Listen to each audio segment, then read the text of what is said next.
आस मुस्लिम teacher के प्यारे नाजरीन, हम उम्मीद करते हैं कि आप सब खैरियत से होंगे और हमारी दुआ है कि अल्लाह पाक आप सबको खैर आफियत से रखे।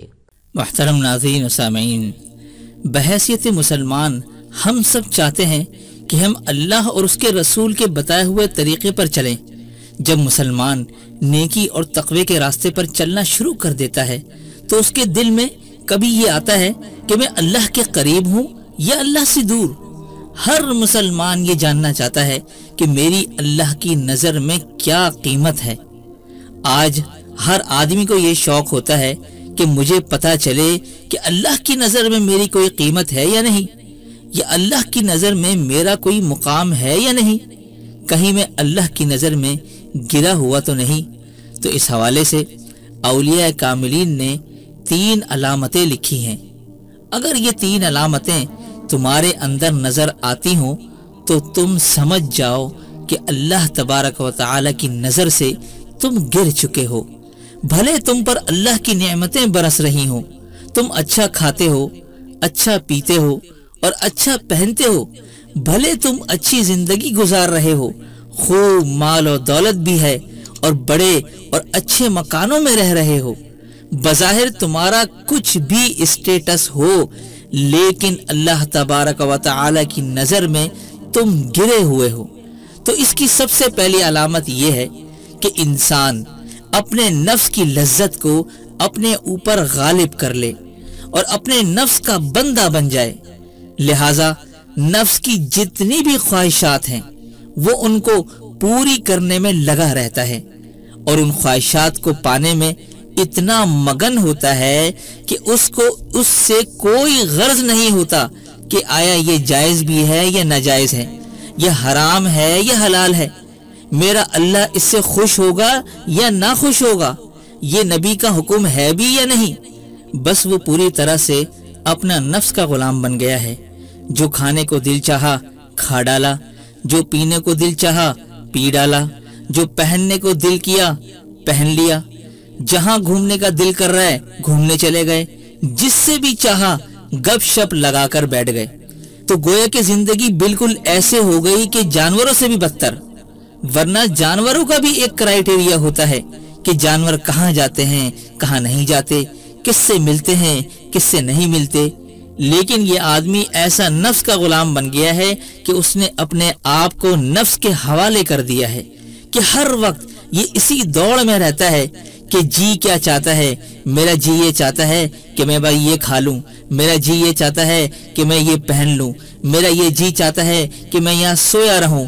मौज़िन भले अजान देता रहे तो देता रहे, हय्या अलस सलाह हय्या अलल फलाह, आओ नमाज की तरफ, आओ कामयाबी की तरफ। मौज़िन बुलाता रहता है लेकिन इसे अपने सोने में कामयाबी नजर आती है। मुझे तो ये ड्रामा फिल्म देखने में कामयाबी नजर आती है, मुझे तो ये वीडियो देखने में कामयाबी नजर आती है।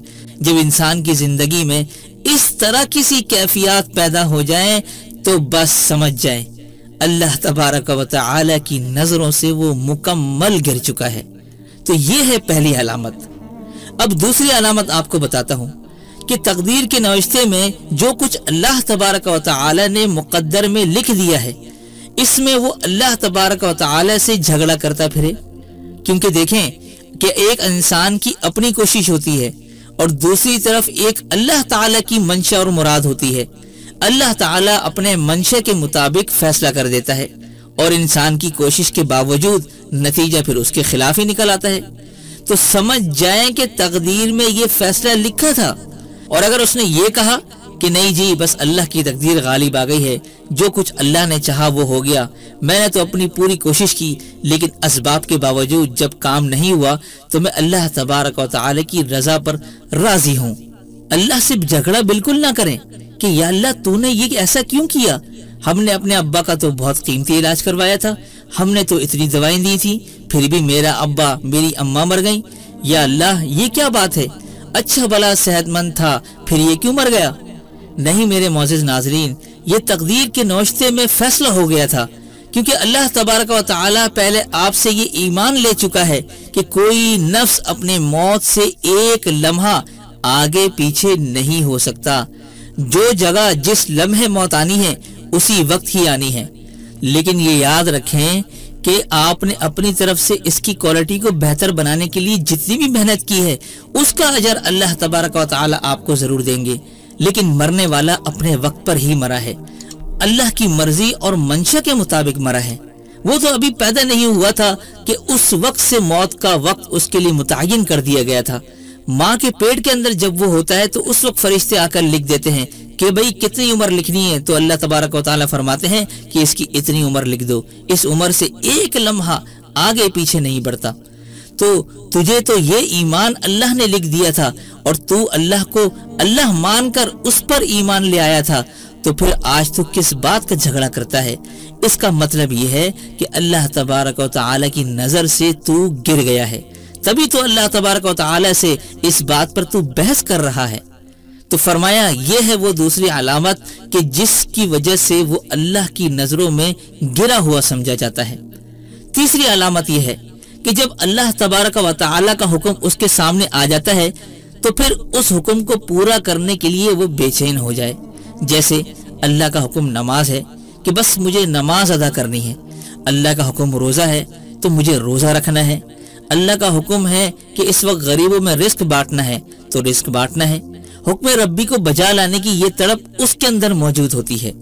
دوسری طرف خود ہی انسان ایک کمزور ہے اور گناہوں کے اندر لت پت ہے، اور اندر اندر دل میں اس کی یہ تڑپ پیدا ہو جائے کہ کاش یار میں نماز پڑھ لوں، کاش یار میں روزہ ہی رکھ لوں، یار بہت گناہوں میں لت پت ہوں، یا اللہ بہت گناہوں میں ہوں، مجھے توفیق دے دے کہ میں تیرا نمازی بندہ بن جاؤں، یا اللہ توفیق دے دے کہ میں ان گناہوں سے نکل جاؤں، ان گناہوں کے دلدل سے نکل جاؤں۔ اور وہ ہر لمحہ اس گناہوں سے نکلنے کی کوشش کرتا رہتا ہے، اور پھر آخر وہ وہی دم توڑ دیتا ہے۔ جو بندہ یہ کوششیں کرتا رہتا ہے تو سمجھ جائیں کہ وہ اللہ کی نظر سے ابھی گرا نہیں ہے، لیکن اگر اس نے یہ کوشش ہی چھوڑ دی اور ہاتھ پیر چت کر گیا اور اس نے من مانی کی، اللہ کے حکم کو جان بوجھ کر توڑتا رہا، تو پھر سمجھ جائیں کہ وہ اللہ کی نظروں سے گر چکا ہے۔ تو گویا نفس کا غلبہ اپنے اوپر لے لیا ہے، یہ کسی تقدیر کے نوشتے پر اعتراض کیا، اور تیسرا یہ کہ اللہ کے حکم سے غفلت برتتا جا رہا ہے۔ تو یہ تین حالتیں یا تین علامتیں ہیں کہ جس کے اندر پیدا ہو گئیں تو سمجھ جاؤ کہ یہ اللہ تبارک و تعالی کی نظر سے گر چکا ہے۔ اور اگر یہ کیفیتیں نہیں ہیں اور اس کے برعکس انسان کچھ نہ کچھ کوشش ضرور کرتا ہے، اللہ کے سامنے گناہوں کے بعد وہ نادم ہونے کی بھی کوشش کرتا ہے، تو اس کا مطلب یہ ہے کہ اللہ تبارک و تعالیٰ کے ہاں ابھی یہ گرا نہیں ہے۔ محنت وہ کرتا چلا جائے تو اللہ تبارک و تعالیٰ اسے ایک دن اپنا قرب خاص عطا فرما دے گا۔ اللہ تعالیٰ سے دعا ہے کہ اللہ تعالیٰ ہمیں اسی انداز سے آخری عمر تک آخرت کی محنت کرنے کی توفیق عطا فرمائے، اور دنیا میں رہتے ہوئے دنیا کے خالق و مالک کے ساتھ سچا تعلق قائم ہونے کی توفیق عطا فرمائے۔ آمین ثم آمین، وآخر دعوانا ان الحمد للہ رب العالمین۔